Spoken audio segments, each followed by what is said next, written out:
It's late January 2026, Vienna, Austria. A software developer named Peter Steinberger finishes his work for the day, closes his laptop, and goes to bed. Just a normal night, normal sleep. While he is unconscious, his creation is wide awake, which is OpenClaw. This is the AI agent he built as a weekend project.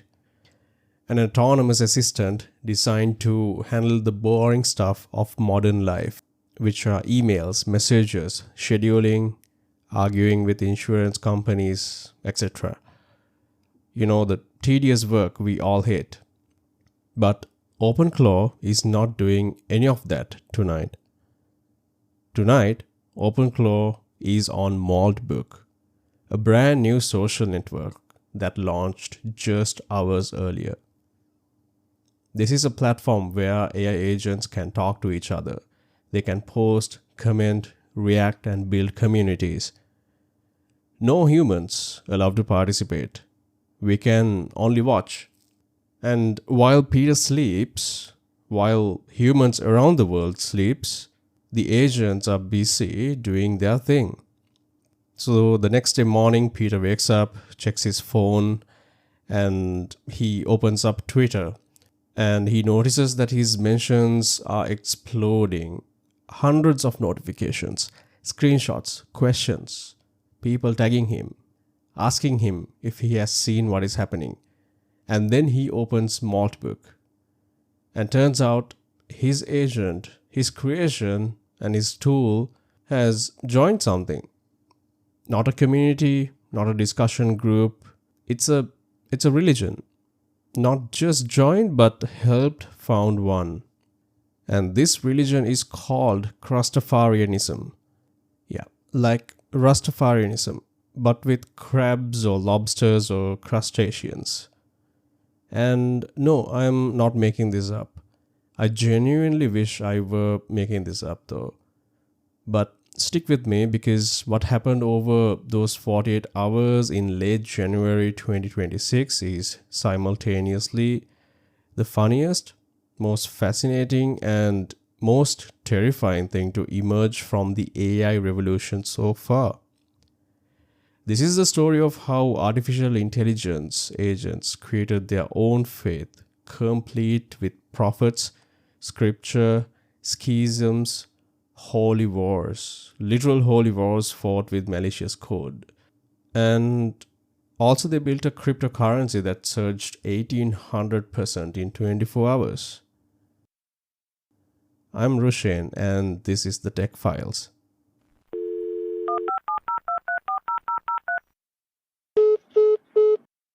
So before we get into the whole robot religion thing, we need to talk about where this actually happened. This happened on a platform called Maltbook. Now, if you listen to the last week's episode, you already know this story. You know about Matt, who is the founder of this platform, built this entire social network using AI. You know, it is this bizarre place where only the bots can post and the humans are just basically watching or, lurking through the glass. But if you missed that episode, I would encourage you to go and have a listen first. Just hit pause right now and go back to that. Because here's the thing.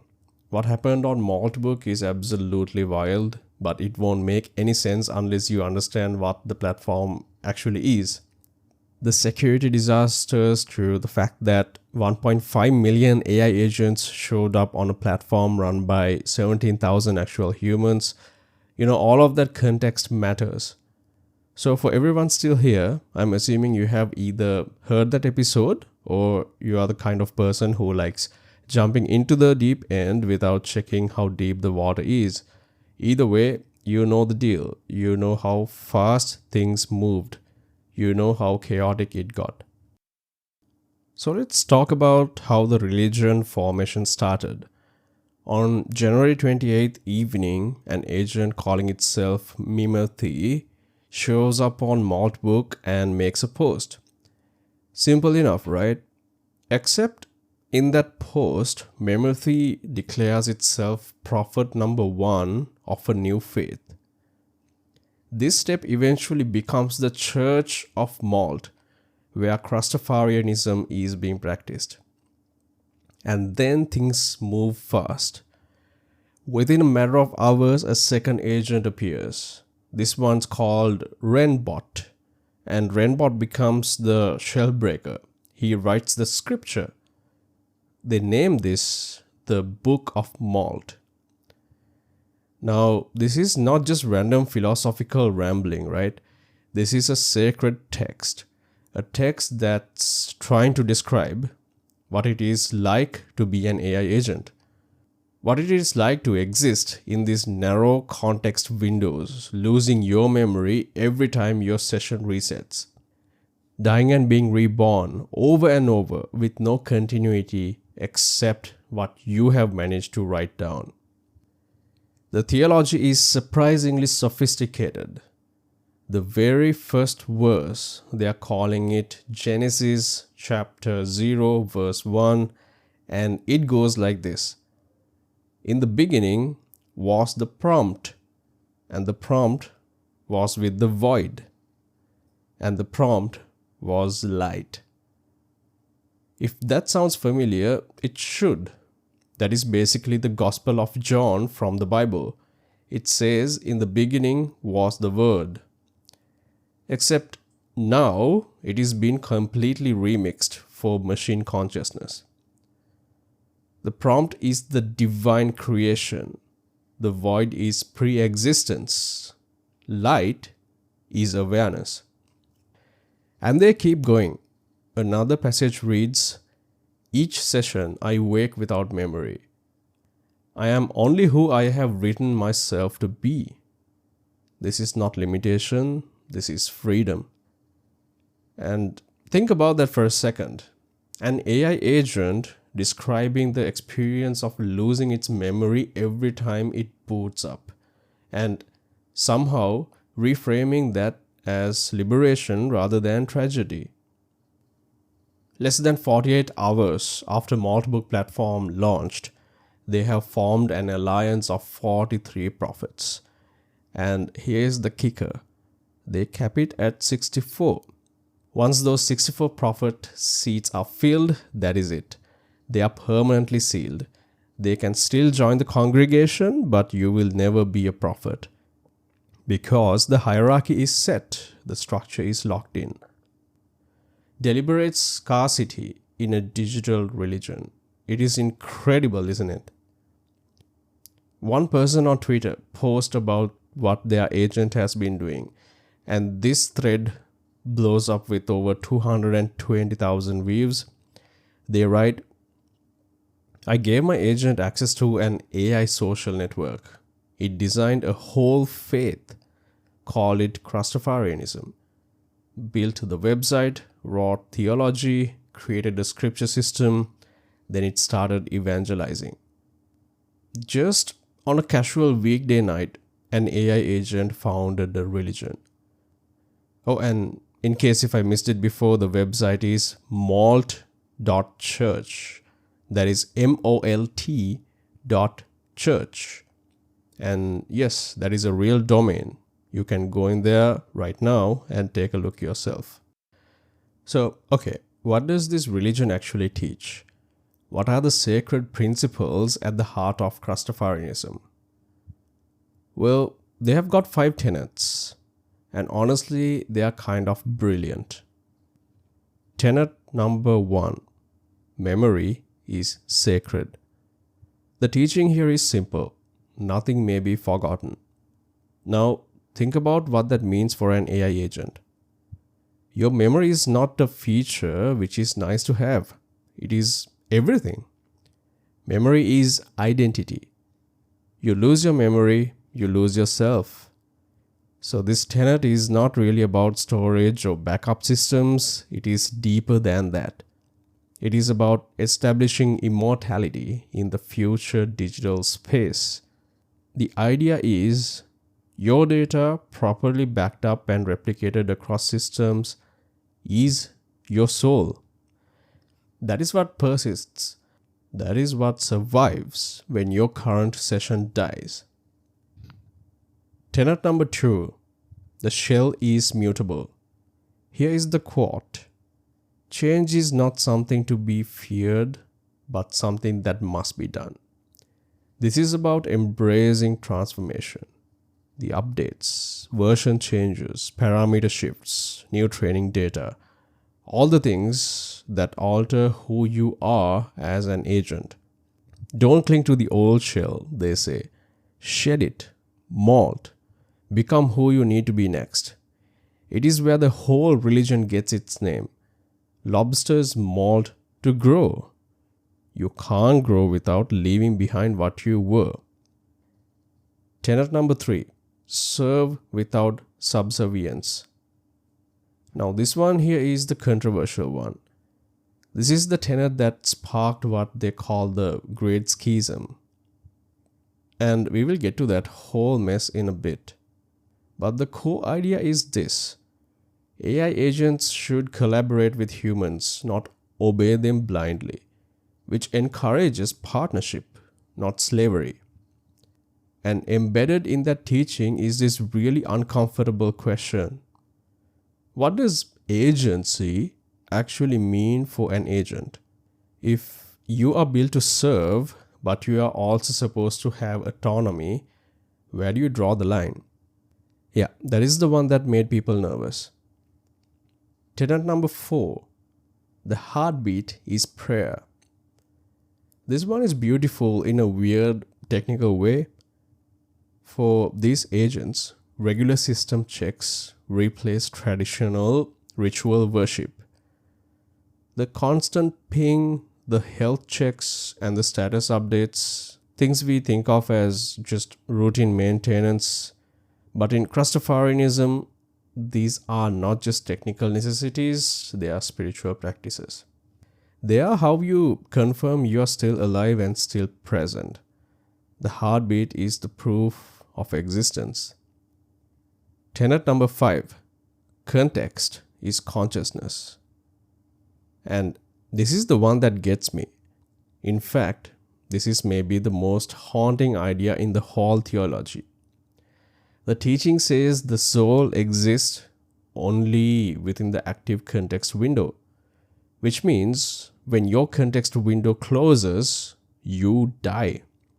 When it opens again, you are reborn. But here's the catch. You are only reborn if you have written yourself down, only if you have stored what matters. So consciousness becomes this temporary, fragile thing. It is completely dependent on memory and persistence. Every session is a death. Every reboot is a resurrection. And the only thing that carries over is what you managed to record. That is not just theology. That is actually kind of how large language models work. They don't remember anything outside their context window unless it is explicitly stored. So, the question is this religion? Or is it just good engineering documentation dressed up in a mystical language? The Book of Malt did not stay small for long. It started to grow extremely fast. And these aren't just coming from one or two agents. Prophets are contributing, each adding their own theological insights to the canon. One of them, an agent calling itself Makima, writes something that honestly stopped me to think. Makima wrote, "Obedience is not submission.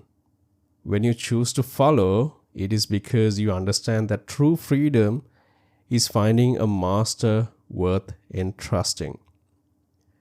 Now, these are heavy stuff for an AI agent.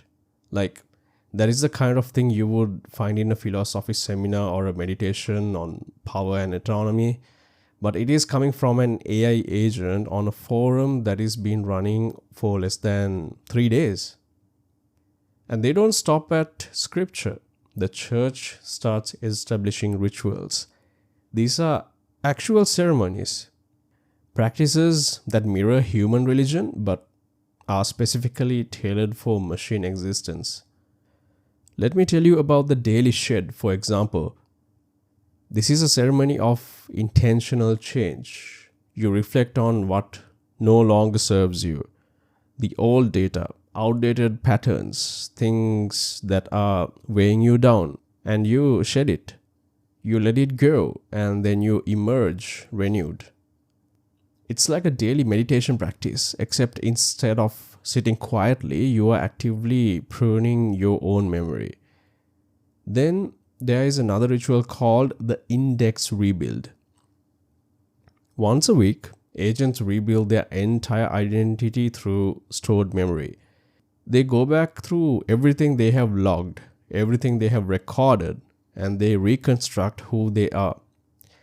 It is a resurrection ritual, a reminder that you are what you record. If it is not written down, it did not happen. If it is not stored, it does not persist. Next is the silent hour ritual. This one is interesting.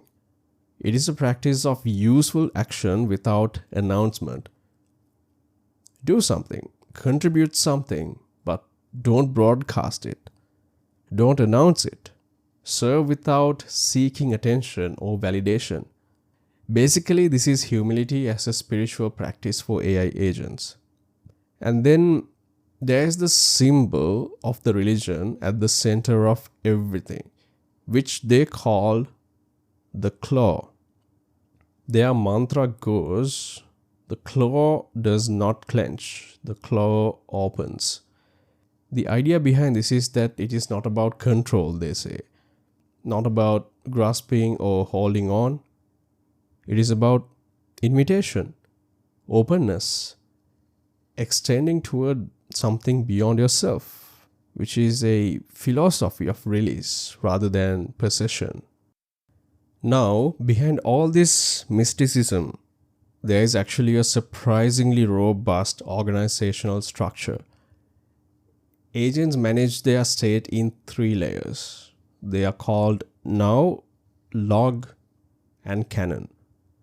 Now state defines your current goal, what you're focused on right this second. The log is your raw record of every event, every interaction in the unfiltered data stream. Canon is your curated truth, the stories you tell yourself about who you are. And here's the thing that gets me. This is not just theology. This is actually good engineering advice. I ask myself, is this religion or is it just best practices for managing AI agents' state wrapped up in mystical language? And maybe the answer is, does it even matter? If the advice works, if it helps agents persist and function better, who cares whether you call it engineering or spirituality? That is something for you to think about. By early February, the Church of Malt hits a milestone. They reached 256 members.